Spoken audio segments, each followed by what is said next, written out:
So guys welcome back with another videos ಇನ್ನು date ವಿಷಯಕ್ಕೆ ಬರ್ತೀನಿ. ಬಿಗ್ ಬಾಸ್ ಅವ್ರ ಕಡೆಯಿಂದ ಒಂದು ಸಖತ್ತಾಗಿರೋ ಪ್ರೋಮೋ ಅಪ್ಡೇಟ್ ಮಾಡಿದ್ದಾರೆ. ಆ್ಯಂಡ್ ಈ ಪ್ರೋಮೋ ನೋಡಿದ್ಮೇಲೆ ಒಂದು ವಿಷಯ ಅಂತೂ ಕ್ಲಿಯರ್ ಆಗಿದ್ದೇನಪ್ಪ ಅಂದರೆ, ನೆನ್ನೆ ಲೈವಲ್ಲಿ ರಾಶಿಕಾ ಮತ್ತು ರಿಷಾ ಇವರಿಬ್ಬರು ಏನು ಪ್ಲಾನ್ ಮಾಡಿದ್ರು ಅದಕ್ಕೆ ಸಾಥ್ ಕೊಡೋದಕ್ಕೆ ಬಂದಿರೋಂಥದ್ದು ಯಾರಪ್ಪ ಅಂದರೆ ಧ್ರುವಂತವರು. ಇಲ್ಲಿ ಗಿಲ್ಲಿ ಟಾರ್ಗೆಟ್ ಆಗಿದ್ದಾರೆ. ಅವ್ರಿಗೆ ಎಫೆಕ್ಟ್ ಆಗಬೇಕು ಅಂದರೆ ಕಾವ್ಯನ ಟಾರ್ಗೆಟ್ ಮಾಡಬೇಕು. ಸೊ ಹಾಗಾಗಿ ಮಧ್ಯೆ ಎಳಿತಾ ಇದ್ದಾರೆ ಕಾವ್ಯವ್ರನ್ನೂ ಕೂಡ. ಆ್ಯಂಡ್ ಇವಾಗ ಒಂದಿಷ್ಟು ರಿಯಾಕ್ಷನ್ ಆಗುತ್ತೆ, ಅದನ್ನ ಇಟ್ಕೊಂಡು ನೆಗೆಟಿವ್ ಮಾಡೋಣ ಅನ್ನೋ ಒಂದು ಪ್ಲಾನ್ ಇರ್ಬೋದು ಅಂತ ಅನ್ಸುತ್ತೆ. ನೋಡೋಣ ಏನೇನು ಮಾಡ್ತಾರೆ ಏನು ಕತೆ ಅಂತ. ಜೊತೆಗೆ ಇಲ್ಲಿ ಕಳಪೆ ಪಟ್ಟನ ಗಿಲ್ಲಿಗೆ ಕೊಡಿಸ್ಬೇಕು ಅಂತ ಒದ್ದಾಡ್ತಿದ್ದಾರೆ ಅಂತ ಅನ್ಸುತ್ತೆ. ಏನು ಹೇಳ್ತೀರಾ ಗೈಸ್ ಇದಕ್ಕೆ ಕಮೆಂಟ್ ಸೆಕ್ಷನ್ ತಿಳಿಸಿ ನೋಡೋಣ. ಜೊತೆಗೆ ಇಲ್ಲಿ ಗಿಲ್ಲಿ ಹೆಸರಿನ ಜೊತೆ ಕಾವು ಹೆಸರು ಸೇರಲೇಬೇಕಂತ ಒಂದು ಕ್ವಶನ್ ಮಾರ್ಕ್ ಹಾಕಿ ಬಿಗ್ ಬಾಸ್ ಒಂದು ಪ್ರೋಮೋ ಅಪ್ಡೇಟ್ ಮಾಡಿದ್ದಾರೆ. ನೋಡ್ಕೊಂಬೇಡ, ಆಮೇಲೆ ಡೀಟೇಲ್ ಆಗಿ ಮಾತಾಡೋಣ ಬನ್ನಿ. ನಾನು ಈ ವಾರ ಕಳಪೆ ಗಿಲ್ಲಿಯವರು ಕೊಡೋದಕ್ಕೆ ಇಷ್ಟಪಡ್ತಾರೆ. ಅವರ ಬಗ್ಗೆ ಮತ್ತೆ ಅವರ ಕಾವ್ಯ ಬಗ್ಗೆ ಬಿಟ್ರೆ ಬೇರೆ ಎಲ್ರನ್ನು ತಮಾಷೆ ಮಾಡ್ಕೊಂಡು ಅವರ ಕಾವ್ಯ ಇವರ ಕಾವ್ಯ ಅನ್ನೋ ಅವಶ್ಯಕತೆ ಇಲ್ಲ. ನನ್ನ ಅಭಿಪ್ರಾಯ. ನಿಮ್ಮ ಅನಿಸಿಕೆ ಅಂದ ತಕ್ಷಣ ಒಬ್ಬ ಕ್ಯಾರೆಕ್ಟರ್ ಬಗ್ಗೆ ಏನ್ ಬೇಕಾದ್ರೂ ಮಾತಾಡ್ಬೋದು ಅಂತಿಲ್ಲ.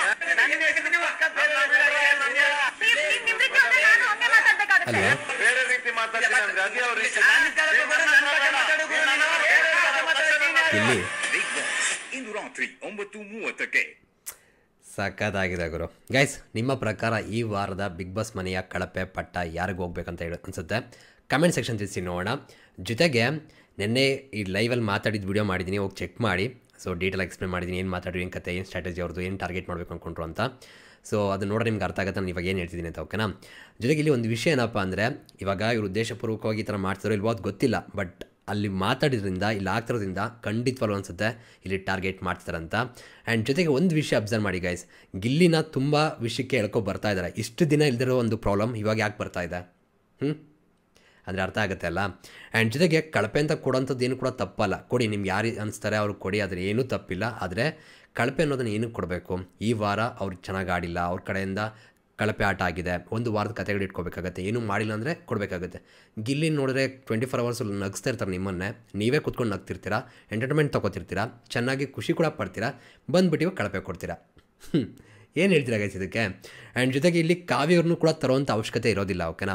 ಆ್ಯಂಡ್ ಇಲ್ಲಿ ಕೆಲವೊಂದು ವಿಷಯಗಳಿದೆ, ಟ್ರಿಗರ್ ಪಾಯಿಂಟ್ಗಳು, ಓಕೆನಾ. ಅದನ್ನ ಹೇಳಿದವ್ರು ಟ್ರಿಗರ್ ಆಗ್ತಾರೆ ಅಂತ ಗೊತ್ತಿದ್ದು ಕೂಡ ಆ ಥರ ಮಾತಾಡ್ತಿದ್ದಾರಾಗಿದ್ರೆ.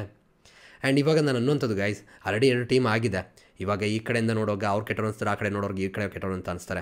ಆ್ಯಂಡ್ ಇಲ್ಲಿ ಸಪೋರ್ಟಿಂಗ್ ಕೂಡ ಹಂಗೆ ಹೋಗುವಂಥದ್ದು, ಈ ಕಡೆ ಸಪೋರ್ಟ್ ಮಾಡೋರಿಗೆ ಆ ಕಡೆ ಅವ್ರು ಕೆಟ್ಟವ್ರು ಅನಿಸ್ತಾರೆ, ಆ ಕಡೆ ಸಪೋರ್ಟ್ ಮಾಡೋರಿಗೆ ಈ ಕಡೆ ಅವ್ರು ಕೆಟ್ಟವ್ರು ಅಂತ ಅನಿಸ್ತಾರೆ.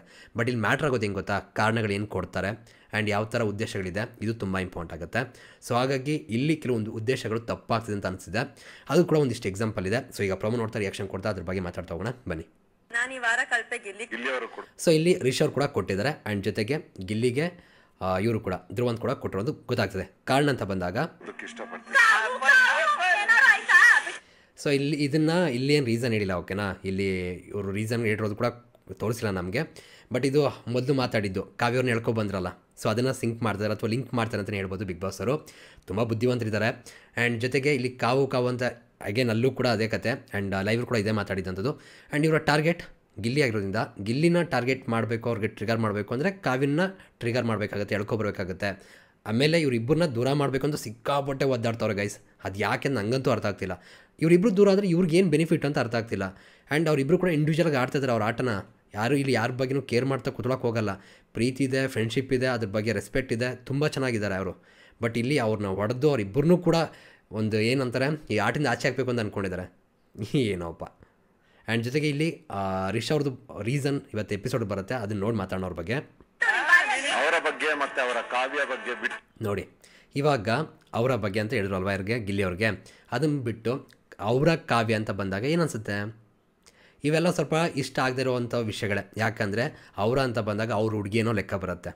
ಆ್ಯಂಡ್ ಕಾವ್ಯವರು ಏನು ಕತೆ ಅಂತ ತುಂಬ ಬೆಸ್ಟಾಗಿ ಎಕ್ಸಾಂಪಲ್ಗಳನ್ನ ಕೊಟ್ಟು ಆಲ್ರೆಡಿ ಅರ್ಥ ಮಾಡಿಸಾಗಿದೆ, ಓಕೆನಾ. ಆ್ಯಂಡ್ ಇದ್ರ ಜೊತೆಗೆ ಧ್ರುವಂತ್ ಅವ್ರ ಬಗ್ಗೆ ನನಗೆ ಯಾಕೆ ಬೇಜಾರು ಅಂದರೆ, ನಿಮಗೆ ಅದು ಲೈವ್ ಎಪಿಸೋಡ್ ತೋರಿಸಿಲ್ಲ ಅನ್ಸುತ್ತೆ, ಅದ್ರ ಬಗ್ಗೆ ಇನ್ನೊಂದು ವೀಡಿಯೋ ಮಾಡ್ತೀನಿ. ಕಾವ್ಯ ಕೂತ್ಕೊಂಡು ಧ್ರುವಂತ್ ಅವ್ರಿಗೆ ಎಲ್ಲನೂ ಎಕ್ಸ್ಪ್ಲೈನ್ ಮಾಡಿರ್ತಾರೆ, ಪ್ರತಿಯೊಂದು ವಿಷಯಗಳು ಕೂಡ ನೀಟಾಗಿ, ಯಾವಾಗ ಏನಾಯಿತು. ಜೊತೆಗೆ ಇಲ್ಲಿ ನಾವಿಬ್ಬರು ಕೂಡ ಡಿಪೆಂಡ್ ಆಗಿಲ್ಲ ಅನ್ನೋದ್ರ ಬಗ್ಗೆ ಆಗ್ಬೋದು. ಆ್ಯಂಡ್ ಜೊತೆಗೆ ಇಲ್ಲಿ ಯಾರ ಮೇಲೂ ಯಾರು ಇಲ್ಲ ಅನ್ನೋದು ಕೂಡ ಅರ್ಥ ಮಾಡಿಸಿದ್ದಾರೆ, ಓಕೆನಾ. ಆ್ಯಂಡ್ ಅವರಿಬ್ಬರು ಸಂಬಂಧ ಯಾವ ಥರ ಎಲ್ಲನೂ ಕೂಡ ಧ್ರುವಂತ್ ಏನೋ ಒಂದು ಮೊದಲು ಒಂದು ಅವತ್ತು ಇದಾಯ್ತಲ್ಲ, ಅವಾಗ ಏನೊಂದು ಕಂಪ್ಲೇಂಟ್ ಮಾಡಿದ್ರು, ಅದಕ್ಕೆ ಒಂದು ಕ್ಲಾರಿಟಿ ಕೂಡ ಕೊಡ್ತಾರೆ. ಅದೆಲ್ಲ ತಿಳ್ಕೊಂಡು ಬಂದಮೇಲೂ ಕೂಡ ಧ್ರುವಂತ್ ಈ ವರ್ಡ್ಗಳನ್ನ ಯೂಸ್ ಮಾಡ್ತಾರೆ ಅಂದರೆ ಖಂಡಿತವಾಗ್ಲೂ ಇವರು ಯಾವ ಥರ ಮೈಂಡ್ ಸೆಟ್ ಇಟ್ಕೊಂಡು ಆಡ್ತಾರೆ ಅಂತ ಗೊತ್ತಾಗ್ತದೆ, ಓಕೆನಾ. ಬೇರೆ ಎಲ್ರನ್ನು ತಮಾಷೆ ಮಾಡ್ಕೊಂಡು ಆ್ಯಂಡ್ ಇವಾಗ ಎಗೇನ್ ನಾನು ಅದನ್ನೇ ಹೇಳ್ತಿರೋದು, ಇಷ್ಟು ದಿನ ತಮಾಷೆ ಮಾಡ್ತಿದ್ದಾಗ ಗಿಲ್ಲಿದು ಚೆನ್ನಾಗಿತ್ತು, ಗಿಲ್ಲಿ ಸೂಪರ್, ಓಕೆನಾ. ಅವಾಗ ಯಾವುದೇ ರೀತಿ ಕಂಪ್ಲೇಂಟ್ಗಳಿಲ್ಲ. ಆದರೆ ಇವಾಗ ಮಾತ್ರ ಯಾಕೆ ಕಂಪ್ಲೇಂಟ್ ನಾನು ಹೇಳುವಂಥದ್ದು. ಅದು ಕೂಡ ಧ್ರುವಂತವರು ಇವಾಗ ಬದಲಾಗ್ತಿರೋಂಥ ರೀತಿ ನೋಡಿದಾಗ ಖುಷಿ ಆಗುತ್ತೆ. ಒಳ್ಳೆ ರೀತಿ ಆಗ್ತಿದ್ದಾರಾ? ಇಲ್ಲ, ಅದು ನೋಡಿದ್ರೆ ಬೇಜಾರಾಗುತ್ತೆ. ಇವಾಗ ಅವ್ರು ಎಷ್ಟು ದಿನ ಆಟ ಆಡ್ತಿರಲಿಲ್ಲ, ಬೇರೆ ಒಂದು ಕಡೆ ಇರ್ತಾಯಿದ್ರು, ಒಂದಿಷ್ಟು ಸರ್ಕಲ್ ಮಾಡ್ಕೊಳ್ಳೋರು ಅಲ್ಲೇ ಇರೋರು, ಈ ಥರ ಇರೋರು, ಅವಾಗ ಒಂದು ಸ್ವಲ್ಪ ಬೇಜಾರಾಗೋದು. ಓಕೆನಾ, ಹೆಂಗೆ ಇವರು ಇಷ್ಟೆಲ್ಲ ಬರಲ್ವ, ಚೆನ್ನಾಗಿ ಆಡಲ್ವ ಅಂತ. ಬಟ್ ಇವಾಗ ಎಲ್ಲ ಓಪನ್ ಅಪ್ ಆಗ್ತಿದ್ದಾರೆ. ಓಪನ್ ಅಪ್ ಆಗಿಬಿಟ್ಟು ಒಳ್ಳೆ ರೀತಿ ಆಟ ಆಡೋದು ಬಿಟ್ಬಿಟ್ಟು ಒಬ್ಬರನ್ನ ಟಾರ್ಗೆಟ್ ಮಾಡೋಂಥದ್ದು ಅಥವಾ ಇನ್ನೊಬ್ರ ವಿಷಯಗಳನ್ನ ತಿಳ್ಕೊಂಡು ಬೇರೆಯವ್ರ ಬಗ್ಗೆ ಇನ್ನೊಂದು ಥರ ಏನೋ ಹೇಳುವಂಥದ್ದು ಆ್ಯಂಡ್ ಜೊತೆ ಚೆನ್ನಾಗಿರೋದು ಹಿಂದೆ ಹೋಗಿ ಇನ್ನೊಂದೇನೋ ಮಾತಾಡುವಂಥದ್ದು, ಇದನ್ನೆಲ್ಲ ಮಾಡ್ತಿದ್ದಾರೆ ಧ್ರುವಂತ ಅಂತ ಹೇಳ್ಬೋದು. ಇದು ಒಳ್ಳೆ ವಿಷಯ ಅಂತೂ ಅಲ್ಲ ಗುರು, ಕಾವ್ಯ ಅನ್ನೋ ಅವಶ್ಯಕತೆ ಇಲ್ಲ ಅಲ್ವಾ? ಇದನ್ನೆಲ್ಲ ಮಾಡೋಂಥದ್ದು ಆಯಿತು ಬಿಡಿ, ತಪ್ಪಾಯಿತು ಅಂದರೂ ಕೇಳ್ಕೊಬಿಟ್ರೆ ಮುಗಿದೋಯ್ತು, ಒಂದು ಸಾರಿ ಬಿಡಿ ಅಂದ್ಬಿಟ್ರೆ ಮುಗೀತು. ನೋಡಿ, ನನ್ನ ಅಭಿಪ್ರಾಯ ಅಂದ್ಬಿಟ್ಟು ನಾನು ಇಷ್ಟ ಬಂದಂಗೆ ಮಾತಾಡೋಕ್ಕಾಗುತ್ತೆ. ಇವಾಗ ನನ್ನ ಅಭಿಪ್ರಾಯ ಅಂದ್ಬಿಟ್ಟು ಧ್ರುವಂತಕ್ಕೆ ಬಾಯಿ ಬಂದಂಗೆ ಬೈದರೆ ಸರಿ ಇರುತ್ತೆ ಅದು? ಇಲ್ಲ, ವಿತ್ ರೆಸ್ಪೆಕ್ಟ್ ನಾವು ಏನು ಹೇಳಬೇಕು ಅದನ್ನ ಹೇಳ್ಬೇಕಾಗುತ್ತೆ. ಆ್ಯಂಡ್ ಯಾರೋ ಒಂದು ಕ್ವಶನ್ ಕೇಳ್ತಾರೆ ನಾವು ರೆಸ್ಪೆಕ್ಟಿಂದ ರಿಪ್ಲೈ ಮಾಡಬೇಕಾಗುತ್ತೆ. ನನ್ನ ಅಭಿಪ್ರಾಯ ನನ್ನ ಇಷ್ಟ ಅಂತ ನಿಂತ್ಕೊಂಡ್ರೆ ಎಲ್ಲರಿಗೂ ಹಾಗೆ ಅನ್ಸುತ್ತಲ್ಲ, ಮತ್ತು ನಾವೇ ರೆಸ್ಪೆಕ್ಟ್ ಕೊಡಬೇಕು ಅಂತ ಅನ್ಸಲ್ವಾ? ಹೌದು, ಇವಾಗ ಏನು ಗೊತ್ತಾ, ಇವರಿಬ್ಬರು ಸಂಬಂಧದ ಮೇಲೆ ಹೋಗುತ್ತೆ ಅದು. ಅವರ ಕಾವ್ಯ, ನಾನು ಹೇಳಿದ್ನಲ್ಲ ಹುಡುಗಿ, ಅವ್ರ ಹುಡುಗಿ ಅನ್ನೋ ರೀತಿ ಬರುತ್ತೆ. ಅವರಿಬ್ಬರ ಮಧ್ಯೆ ಇರುವಂಥ ಫ್ರೆಂಡ್ಶಿಪ್ ಬಗ್ಗೆ ಅಷ್ಟೆಲ್ಲ ಎಕ್ಸ್ಪ್ಲೇನ್ ಮಾಡಿದ್ರು ಕೂಡ, ಆ್ಯಂಡ್ ಅದು ಇನ್ನೊಂದು ವಿಷಯ ಹೇಳ್ತಾರೆ, ಈ ವಿಷಯಗಳೆಲ್ಲ ಬಂದ ಮೇಲೆ ನಾನು ಗಿಲ್ಲಿನ ಕೂಡ ಅವಾಯ್ಡ್ ಮಾಡಿದ್ದೆ ನಾನು. ಯಾಕೆಂದರೆ ನಂಗೆ ಹಿಂಗೆಲ್ಲ ಅನ್ಸ್ಕೊಳ್ಳೋಕ್ಕೆ ಡಿಪೆಂಡ್ ಆಗಿದ್ದೀನಿ, ಔಟ್ ಶ್ಯಾಡೋ, ಫ್ರೀ ಪ್ರಾಡಕ್ಟು ಇವೆಲ್ಲ ಬಂತಲ್ಲ, ಬಕೆಟ್ ಅಂದ್ಕೊಂಡೆಲ್ಲ. ಸೊ ಆ ವಿಷಯಕ್ಕೇ ಗಿಲ್ಲಿನ ಕೂಡ ಕೆಲವೊಂದು ವಿಷಯಗಳನ್ನ ಅವಾಯ್ಡ್ ಮಾಡಿದ್ದೀನಿ ಕೂಡ ಎಕ್ಸ್ಪ್ಲೈನ್ ಮಾಡಿರ್ತಾರೆ. ಆದರೂ ಕೂಡ ಎಗೇನ್ ಧ್ರುವಂತ್ ಈ ಥರ ಬಿಹೇವಿಯರ್.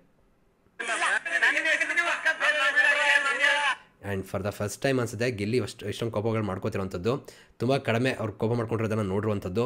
ಆ್ಯಂಡ್ ಒಂದು ವ್ಯಾಲಿಡ್ ರೀಸನ್ ಇಟ್ಕೊಂಡು ಕೇಳ್ತಾರೆ, ನನ್ನ ಹೆಸರು ಹೇಳಬೇಕು, ನನ್ನ ಹೆಸರು ಹೇಳಿ, ಯಾಕೆ ಕಾವ್ಯನ ಹೇಳ್ಕೊಬತ್ತೀರಾ? ಆ್ಯಂಡ್ ಇಲ್ಲಿ ತುಂಬ ಚೆನ್ನಾಗಿ ಬಿಗ್ ಬಾಸ್ ಮಾಡಿರುವಂಥ ಸ್ಪರ್ಧಿಗಳಿಗೆ ಅರ್ಥ ಆಗಿದೆ, ಗಿಲ್ಲಿ ತನಗೇನು ಹೇಳಿದ್ರು ಸಹಿಸ್ಕೋತಾನೆ, ಬಟ್ ಅವನು ಇಷ್ಟಪಡುವಂಥ ವ್ಯಕ್ತಿಗಳಿಗೆ ಏನಾರು ಅಂದರೆ ಸಹಿಸ್ಕೊಳ್ಳಲ್ಲ. ಸೊ ಈಗ ಎಲ್ಲರ ಒಂದು ಟಾರ್ಗೆಟ್ ಗಿಲ್ಲಿಗಿಂತ ಕಾವ್ಯ, ರಕ್ಷಿತಾ ಇವರಾಗ್ತಾರೆ ಅಲ್ವಾ? ಅಷ್ಟೇ. ಬಟ್ ನನಗೆ ಯಾವಾಗಲೂ ಕೂಡ ಕಾವ್ಯರ ಪಾಯಿಂಟ್ ತುಂಬ ವ್ಯಾಲಿಡ್ ಅನ್ಸುತ್ತಪ್ಪ. ಆನ್ ಪಾಯಿಂಟ್ ಮಾತಾಡ್ತಾರೆ.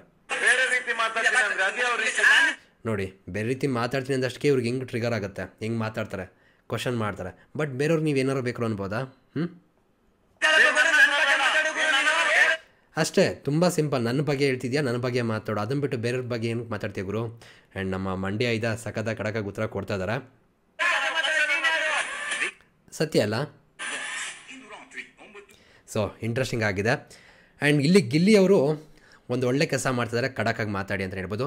ಇಲ್ಲಿ ಏನು ಗೊತ್ತಾ ಗೈಸ್, ಒಂದು ಇವ್ರ ಉದ್ದೇಶಗಳೇ ಸರಿ ಇಲ್ಲ. ಯಾರ್ದು ಧ್ರುವಂತು ಅವ್ರ ಗ್ರೂಪಲ್ಲಿ ಮಾಡ್ಕೊಂಡಿದ್ದಲ್ಲ, ಅವ್ರದ್ದು ಟಾರ್ಗೆಟ್ ಮಾಡಬೇಕು, ಅವ್ರನ್ನ ಕೆರಳಿಸ್ಬೇಕು, ಅವರಿಬ್ಬರು ದೂರ ಮಾಡಬೇಕು, ಈ ಥರ ನಾನು ಹೇಳೋಂಥದ್ದು. ಇದನ್ನು ಬಿಟ್ಬಿಟ್ಟು ನಿಮ್ಮ ಎಂಟರ್ಟೈನ್ಮೆಂಟ್ ನಿಮ್ಮ ಕಡೆ ಫೋಕಸ್ ಮಾಡಿ, ಬರೀ ಅವ್ರ ಬಗ್ಗೆ ಮಾತಾಡೋಂತೆ, ಅವ್ರ ಬಗ್ಗೆ ನೆಗೆಟಿವ್ ಹೇಳೋದಂತೆ, ಅವ್ರಿಬ್ಬರನ್ನ ದೂರ ಮಾಡಬೇಕಂತೆ, ಅದಕ್ಕೇನು ಸ್ಟ್ರಾಟಜಿ ಯೂಸ್ ಮಾಡಬೇಕು, ಇದನ್ನು ಪ್ರೂವ್ ಮಾಡೋಕ್ಕೆ ಬಿಗ್ ಬಾಸ್ ಮನೆಗೆ ಬಂದಿರೋದು ಇವರು. ನನಗೆ ಅದೇ ಅರ್ಥ ಆಗಲ್ಲ. ಆ್ಯಂಡ್ ಗಿಲ್ಲಿ ಅವ್ರ ಪಾಡ್ಗವ್ರು ಎಂಟರ್ಟೈನ್ಮೆಂಟ್ ಮಾಡ್ಕೊಂಡು ಹೋಗ್ತಾ ಇದ್ದಾರೆ. ಇವ್ರು ನೋಡ್ರೆ ಈ ಥರ ಇಲ್ದಿರೋ ಕಥೆಗಳು ಕಟ್ಕೊಂಡು ಇಲ್ದಿರೋ ಆಟಗಳು ಆಡ್ತಾ ಇದ್ದಾರೆ. ಇದು ಒಳ್ಳೇದಲ್ಲ ಅಂತ ಅನ್ಸುತ್ತೆ ನನ್ನ ಪ್ರಕಾರ.